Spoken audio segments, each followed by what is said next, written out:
এক মহিলা প্রতিদিন আল্লাহর নামে একটি রুটি বানিয়ে তার ঘরের বাইরে ঝুলিয়ে রাখতেন।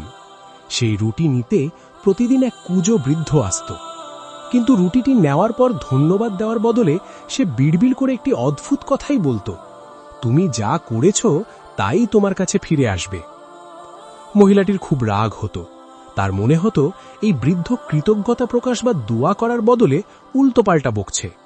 বিরক্ত হয়ে একদিন শয়তান তার মাথায় চাপল। সে ঠিক করল এই ঝামেলা চিরতরে শেষ করবে। তাই সে ওই রুটির মধ্যে বিষ মিশিয়ে দিল। কিন্তু রুটিটি ঝোলাতে গিয়েই তার হাত কেঁপে উঠল। সে ভাবল, আস্তাগফিরুল্লাহ, আমি কি গুনাহ করতে যাচ্ছিলাম। সে সাথে সাথে সেই বিষাক্ত রুটিটি আগুনে ফেলে দিল এবং একটি ভালো ও তাজা রুটি সেখানে ঝুলিয়ে দিল। বৃদ্ধ লোকটি যথারীতি এলো, রুটি নিল এবং সেই একই কথা বলে চলে গেল, তুমি যা করেছ তাই তোমার কাছে